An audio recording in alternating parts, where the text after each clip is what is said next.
Jason X. In a world where a guy with a machete lives in outer space, anyone who trespasses will pay the ultimate price. I'm Cringe Conrad, and the spacecraft is about to take off.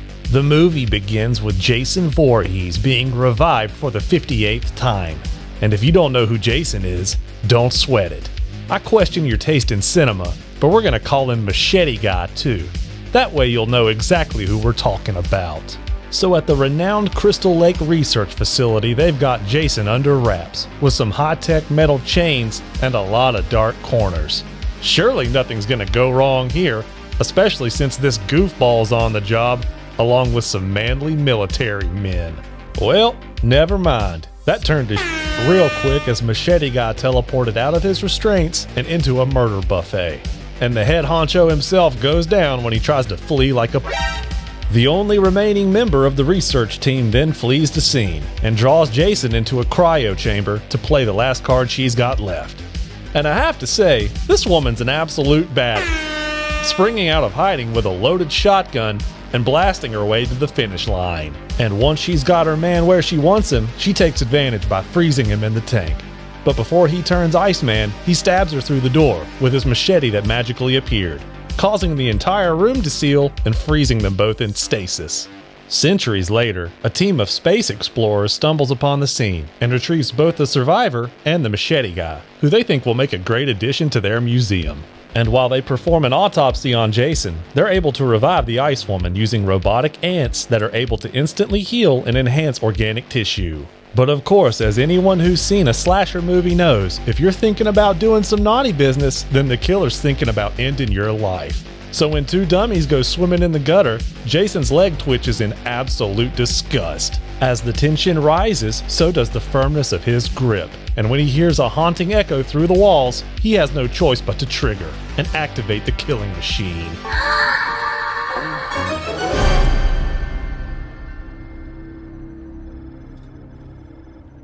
And he starts off hot, or should I say cold, by cooling off the doctor in a tub of liquid nitrogen.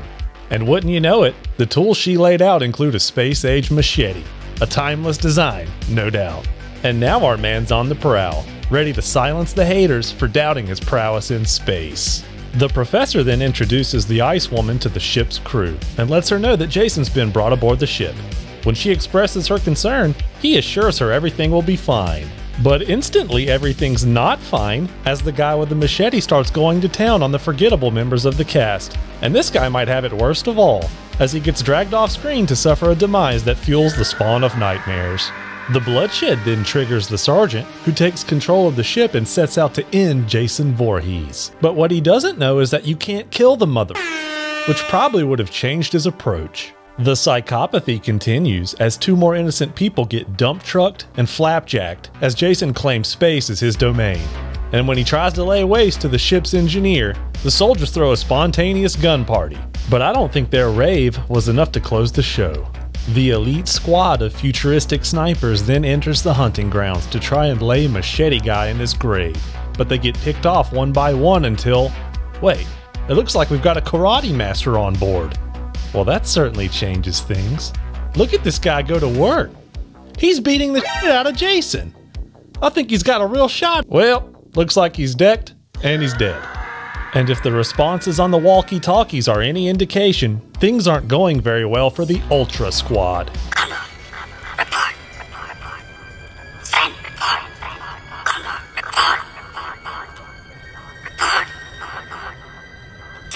Until they catch a break when one of them actually smokes Jason and removes his kneecaps for good measure.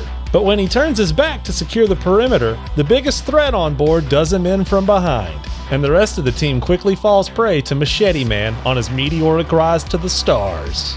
Left without protection, the rest of the team ponders their fate and heads to a nearby space city to try and flee the ship. But Jason whacks the pilot and causes the ship to crash into the spaceport, causing the city to explode. Now truly on their own, the professor steps up and takes the lead, staying cool under the pressure. Shut up! He even convinces Machete Guy to be his friend by giving him his old machete back. and I'm sure the haunting scream heard through the walls was not because he was stabbed.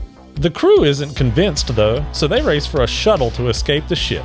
Meanwhile, a second pilot gets them in position and gets some advice.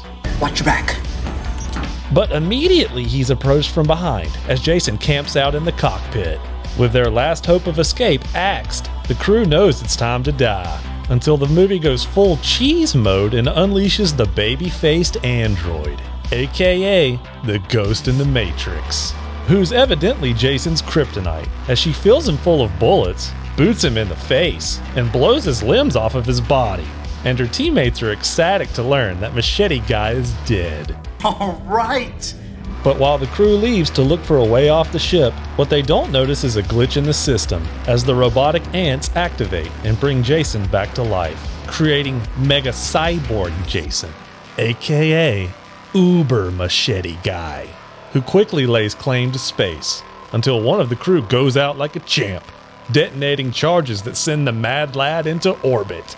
But of course it's never that easy, as Jason somehow rips his way back onto the ship and resumes his reign of terror. And while another ship arrives to evacuate the crew, Machete Man closes in while the main spacecraft is about to blow from damage. In a last attempt to delay Jason, the Team Neckbeard activates a simulation of Camp Crystal Lake, where the Machete Man first lost it. But when he's done with the phony campers, there's no tricks left in the bag. So the sergeant takes matters into his own hands, disconnecting the rescue with the survivors on board, and taking Jason on like a mad lad himself. And when the ship explodes in their faces, the sergeant sees the mission through, grabbing the freak from behind and riding him into Earth's atmosphere like a champ, where Jason descends like a falling star and slams into a lake, where the cycle will begin anew. But where does that leave us, having witnessed something so strange, so mind-blowing, that we can't possibly know how to feel? Instinct sets in, along with the will to survive, but there's no recourse against a killing machine. And so now we know what those final, terrifying moments must have been like for the victims of Machete Man's blade. I'm Cringe Conrad, and join me now in honoring our fallen comrades.